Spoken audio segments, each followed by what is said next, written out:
আজকে কিন্তু কোনো মিষ্টি রেসিপি নয়, একদম একটা চটপটা মুখরোচক একটা রেসিপি। আজকে বানাবো কচুরি, খাস্তা কচুরি, মিনি খাস্তা কচুরি, মুগ ডালের মিনি খাস্তা কচুরি। তো চলো সরাসরি রান্নায় যাই। আগে গ্যাসটা জ্বেলে নিই।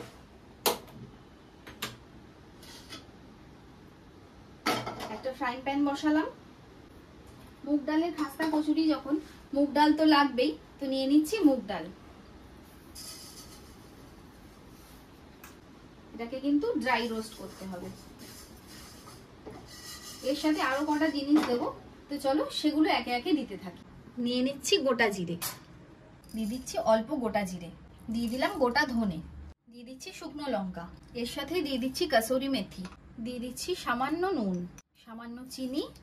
এর মাঝখানে আমি আগে মুগ ডালটাকে নেড়ে নেব।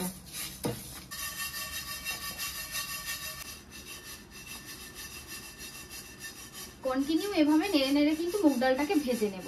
আমার মুগ ডাল ভাজা হয়ে গেছে। একদম লাল করতে হবে না, কিন্তু মুগ ডাল ভাজার গন্ধটা যখন ভালো মতন করে বেরোবে ঠিক ততক্ষণ পর্যন্তই কিন্তু আমি মুগ ডালটাকে ভাজবো। এবারে মুগ ডালটাকে ঢেলে নিচ্ছি। এবারে আছে কিন্তু একটা টুইস্ট। এই দেখো, আমি নিয়ে নিয়েছি টক ঝাল মিষ্টি একটা চানাচুর। তো কি করব এবার দেখো, এই ভাজা মুগ ডালটার মধ্যেই এই চানাচুরটা দিয়ে দেব। দেখো, যতটা মুগ ডাল ঠিক ততটাই চানাচুর আমি দিয়েছি। এবার এই মুগ ডাল আর এই চানাচুরটাকে একসাথে মিক্সির বাটিতে দিয়ে আমি গুঁড়ো করে নেব, কিন্তু একদম মিহি গুঁড়ো করব না, একটু আধা ভাঙা মতন করব। চলো করে নিই, তারপর তোমাদের দেখাচ্ছি। গুঁড়ো করে নিয়ে এসছে। এই দেখো, দেখতে পাচ্ছ কিরকম দানা দানা রয়েছে। এই দেখো, আমি হাত দিয়ে দেখাচ্ছি, দেখো মিহি হয়নি, দানা দানা রয়েছে। এবারে এই মিশ্রণটার মধ্যে বা পুরটার মধ্যে আমি দিয়ে দিচ্ছি জলজিরা। তোমরা চাইলে আমচুর পাউডারও ইউজ করতে পারো। জলজিরা বা আমচুর যেটা তোমাদের কাছে থাকবে সেটা কিন্তু ইউজ করবে। তো চলো, পুর তো রেডি, বাকি রান্নায় এগোনো যাক। কচুরি যখন, এবার তো ময়দা মাখতে হবে, তো এবার ময়দাটা মেখে নেব। ময়দার মধ্যে দিয়ে দিচ্ছি নুন, চিনি, নিয়েছি বেশ খানিকটা জোয়ান। এবার এটাকে ভালো করে হাত দিয়ে এরকম করে ডলে নেব। এবার এই জোয়ানটাকে দিয়ে দেবো, আর দেবো সাদা তেল। তেলটা একটু বেশি পরিমাণেই লাগবে, কারণ ময়াম দিতে হবে ভালো করে। আগে তেল দিয়ে ভালো করে মশলার সাথে ময়াম দিয়ে মেখে নেব। ভালো করে কিন্তু হাত দিয়ে আগে শুকনো ময়দাটাকেই ডলে ডলে মাখতে হবে। ময়দার ময়াম কিন্তু ভালো মতনই হয়ে গেছে। এই দেখো, দলা করছি, দলা ভেঙে যাচ্ছে না। এবারে জল দিয়ে মাখবো।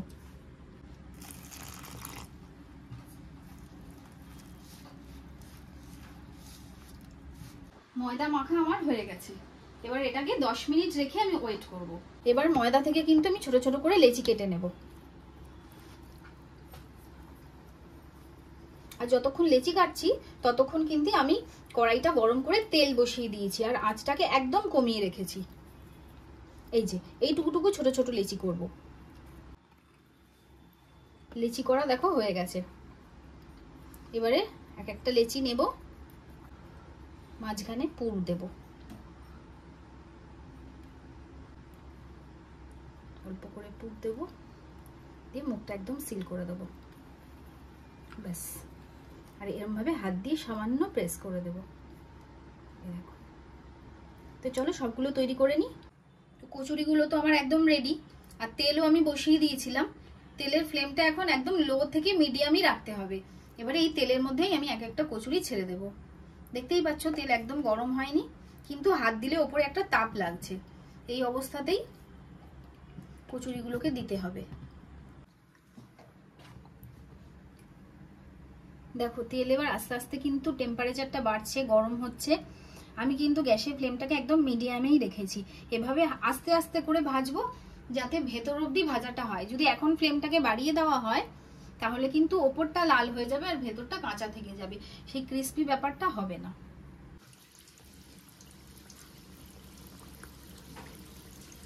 তেল কিন্তু দেখতে পাচ্ছ প্রচন্ড গরম হয়ে গেছে, আর কচুরিগুলোও কিন্তু আপনা আপনি ওপরে ভেসে উঠেছে। আমি এখনো পর্যন্ত কিন্তু একটাও কচুরি নেড়ে দিইনি।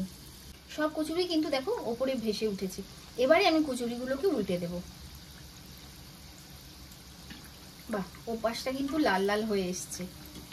মানে লাল রংটা ধরেছে ওপাশে। সব কচুরিগুলোকেই আমি উল্টে দেবো। কচুরির কিন্তু আসল রং চলে এসছে। আর কচুরি আমি এই যে এইভাবে দাবাচ্ছি না, কচুরি কিন্তু একদম নরম নেই, একদম মানে এই যে কচুরির যে খাস্তা ব্যাপারটা সেটাও এসে গেছে। আমি এবার কিন্তু কচুরিগুলোকে তুলে নেব। কচুরিগুলো হয়ে গেছে, এবার আমি কিন্তু তুলে নিচ্ছি। কচুরি তো আমার ভাজা হয়ে গেছে, এবারে একটাকে একটু ঠান্ডা করার জন্য অপেক্ষা করব, তারপর আমি তোমাদের ভেঙে দেখাচ্ছি এটা কতটা খাস্তা হয়েছে। চলো ভেঙে দেখাই এবার এটা কতটা খাস্তা হয়েছে। এখনো প্রচন্ড গরম আছে, তাও একটু নরমাল হয়েছে বলে ভাবলাম তোমাদের ভেঙে দেখাই। এই দেখো, দেখলে মচ করে ভেঙে গেল। এই যে, তাহলে রেসিপিটা কিরকম লাগলো সেটা কিন্তু অবশ্যই আমাকে জানাবে কমেন্টে। ভালো লাগলে একটা লাইক শেয়ার করবে, আর অবশ্যই ট্রাই করবে কিন্তু বাড়িতে। আর এরকম ভালো ভালো রেসিপি পেতে অবশ্যই চ্যানেলটাকে সাবস্ক্রাইব করে নিও। তো দেখা হচ্ছে অন্য আরেকদিন অন্য একটা নতুন রেসিপি। তো সবাই ভালো থেকো, সুস্থ থেকো, সাবধানে থেকো। টাটা।